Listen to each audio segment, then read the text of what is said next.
E agora, começando a nossa lição, né, Então, voltando, nós estamos estudando polêmicas na igreja, do Augusto Nicodemos. A aula de hoje é o capítulo 4, não, o cristianismo é o maior inimigo de Jesus? É uma pergunta.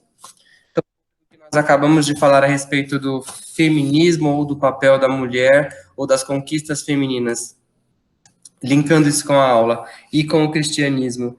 Cristo e os ensinamentos deixados pelos apóstolos, registrados nas Escrituras, trazem funções tanto para o homem quanto para a mulher de forma bem específica, e nós devemos desejar isso. Então, por exemplo, no livro de Timóteo tem lá um ensinamento cristão que diz que as mulheres mais velhas devem ensinar as mulheres mais novas a serem boas donas de casa, amantes dos seus maridos, edificadoras do lar. No livro de Provérbios, por exemplo, fala a respeito da mulher virtuosa, que ela tem uma série de funções. Todas essas funções estão relacionadas à edificação da casa, à edificação do lar, à honra da família, do marido. Então, estes são ensinamentos que o cristianismo prega. Esses são os ensinamentos que nós acreditamos. E agora, entrando na lição especificamente,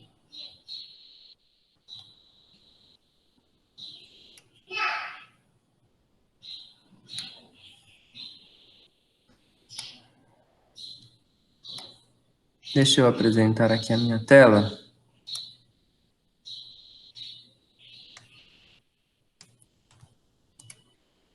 Então, o cristianismo é o maior inimigo de Jesus.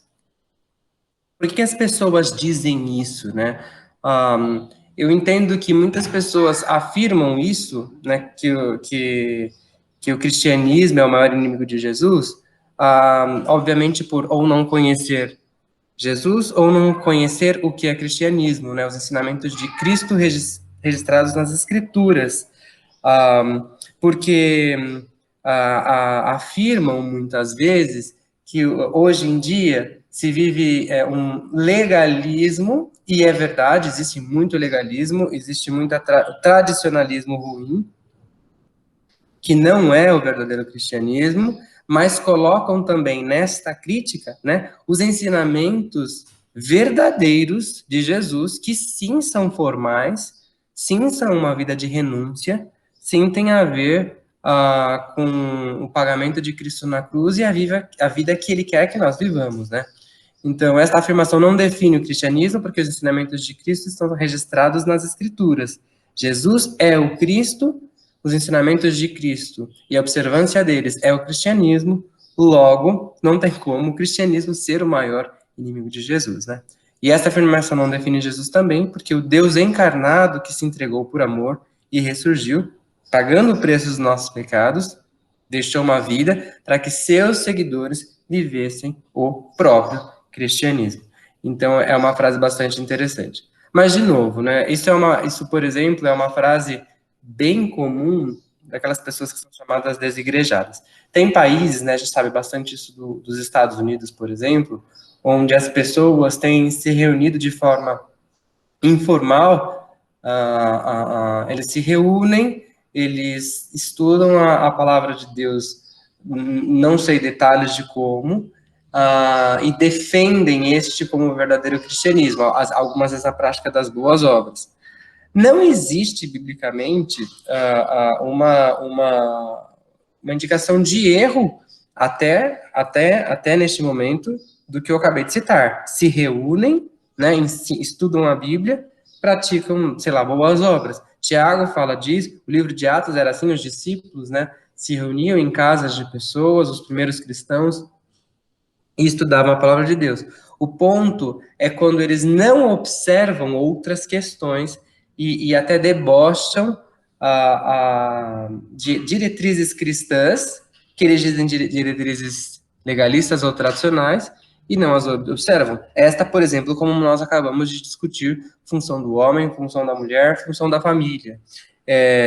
Contribuições financeiras, por exemplo, uma vida de separação, as questões sexuais, né? Então, na verdade, essas pessoas parecem que não conhecem o verdadeiro Jesus. né, ignoram também o cristianismo histórico. Daqui a pouco a gente vai entender que sim, há formalidades, né? A constituição de batismo, a constituição de pecado, isso são questões formais, né? Reuniões aos dominicais, instituição de mestres, diáconos, missionários, tudo isso são questões formais que muitas dessas pessoas desigrejadas criticam e dizem que, na verdade, o cristianismo é o maior inimigo de Jesus, porque chamam de cristianismo algo que eles não concordam. É muito interessante pensarmos sobre isso, porque quando a gente pensa em uma pessoa desigrejada, onde deveriam estar os cristãos reunidos? Na igreja. Então, o cristianismo tem muito que ver, como o livro de Tiago fala, com a prática dele, nas boas obras, no relacionamento, né, no amor. Então, se a pessoa não congrega, né, e também a gente aprende isso em Coríntios, não deixar a vossa congregação como é costume de alguns. Então, se as pessoas não se reúnem, como elas vão exercer o cristianismo ou vão aprender, né? Como elas participarão do corpo de Cristo? Então, fica claro que essas pessoas, na verdade, elas têm um problema de crescimento espiritual, de renúncia, né? De renúncia do eu, de renúncia das suas próprias convicções. E, para mim, como eu comentei, isso vai ficar cada vez mais difícil. Eu entendo que isso vai ficar cada vez mais difícil porque a sociedade, as vãs filosofias, as verdades estipuladas pela secularidade, pela globalização, cada vez mais vão contra Jesus e o verdadeiro cristianismo. Então, a refutação ao cristianismo vai aumentar cada vez mais. E ficará mais difícil para nós, como igreja, entendermos essa diferença, se não nos colocarmos diante de Deus e deixar com que o Espírito Santo nos habite e cresça em nós. É muito importante, gente, o nosso estudo devocional, o nosso estudo sistemático dos ensinamentos de Jesus, para que a gente não traga viés sobre a nossa opinião, né? Alguns liberais também, por exemplo, diferenciam Jesus da história do Cristo da fé. Então, colocando como um reformador, ou que Saulo tomou alguns ensinamentos de Jesus, uniu algumas outras ideias da época, né, de religiões gregas, gnosticismo, e criou uma religião. Por exemplo, a gente acabou de estudar o livro de Gálatas, e aí depois Paulo refuta tudo isso e mostra qual é o verdadeiro evangelho, qual é o verdadeiro cristianismo. Então, veja que na verdade, já era um problema lá na igreja da Galácia, né? Então, imagina hoje, né, sei lá, quase 2000 anos depois, quantas coisas humanas foram acrescentadas a um cristianismo ruim ou legalista e tradicional, que trouxe também a pessoas de hoje uma má impressão do cristianismo e, por não conhecer o verdadeiro cristianismo, essa refutação a Jesus ou ao que ele quer que vivamos. É uma coisa muito difícil aí de ser vivida. Então, evidências de organização da igreja direcionadas por Cristo. Então, aqui é uma lição bem curta, mas aqui só algumas questões que nos mostram como a igreja de fato tinha esta formalidade. Então, por exemplo, aqui Atos 19, 3 a 5 diz assim a respeito do batismo. Então, que batismo vocês receberam? Perguntou Paulo. O batismo de João? Responderam eles. Disse Paulo, o batismo de João foi um batismo de arrependimento. Ele dizia ao povo que cresce naquele que viria depois dele, isto é, em Jesus. Ouvindo isto, eles foram batizados no nome do Senhor Jesus. Por que eu estou colocando isso? Porque mostra aqui que na igreja primitiva existia a estipulação e o ensino do batismo. Muitas pessoas desigrejadas acham que batismo, de repente, é uma formalidade, ou que existem outras formas. Não, né? Nós somos batistas, acreditamos na confissão pública de nova vida através do batismo por imersão. Isso faz parte dos nossos distintivos, né, da nossa doutrina. Então, refutar o batismo não faz parte da nossa crença, porque a gente acredita que sim, ele é uma formalização de confissão pública, de que nós reconhecemos que Jesus Cristo veio, morreu e ressuscitou, né, e pagou o preço dos nossos pecados. Aqui também existem algumas evidências relacionadas a profetas, mestres, missionários. Então, Atos 13, 1 a 3. Na igreja de Antioquia, havia profetas e mestres, Barnabé, Simeão, chamado Níger, Lúcio de Cirene, Manaém, que fora criado com Herodes, o tetrarca e Saulo. Enquanto adoravam o Senhor e jejuavam, disse o Espírito Santo, separa-se Barnabé e Saulo para a obra a que é Paulo, que os tenho chamado. Assim, depois de jejuar e orar, impuseram-lhe as mãos e os enviaram.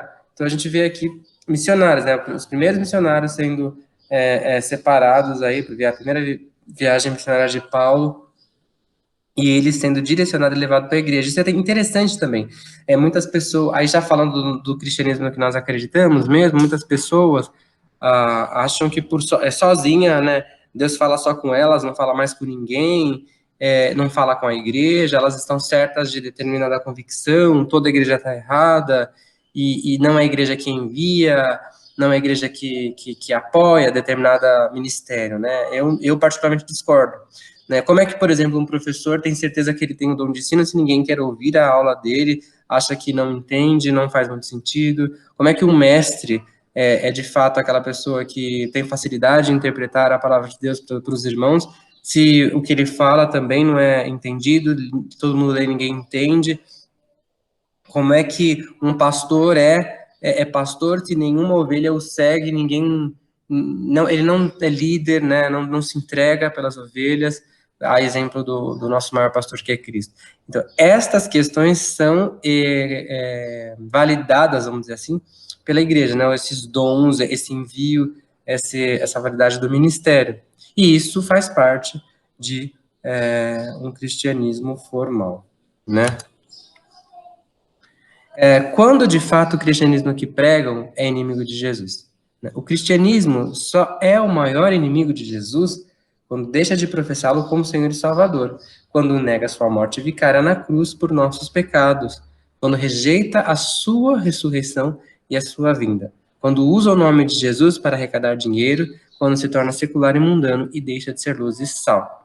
Então, na verdade, talvez muitas pessoas, quando dizem que são contra o cristianismo e que ele é inimigo de Jesus, porque, na verdade, isso que eles enxergam como igreja ou como cristianismo, ou vamos dizer até a palavra religião, não é um cristianismo. Usa-se o nome de cristianismo ou o nome de Jesus para alguma conquista pessoal, conquista própria, conquista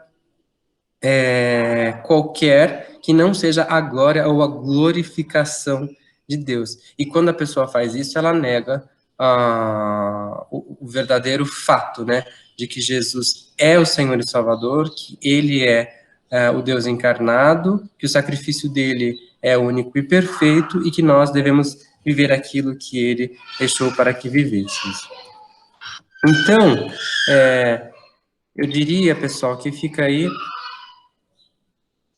o grande desafio para que nós observemos, né, essas questões que, né, assim, são simples de um lado, mas o entendimento do verdadeiro cristianismo não é simples, né? Exige de nós essa estudo bíblico, estudo sistemático, né, estudo do que de fato Jesus fala. E aí, quando colocamos a nossa opinião, na verdade, ela não será nossa. Ela, na verdade, é um direcionamento de Jesus através do que as Escrituras nos ensinam. Então, o desafio, eu diria que desta lição é que nós, como verdadeiros cristãos, não separemos a igreja do cristianismo, o cristianismo da religião, a religião de Jesus, da prática do que Jesus nos ensina. Que estudemos aquilo que ele nos deixou, que nos firmemos, mesmo que pareça difícil, porque refutará contra o nosso desejo da carne, mas que defendamos aquilo que Cristo quer que vivemos. Pessoal, eu vou parar aqui a gravação. E aí,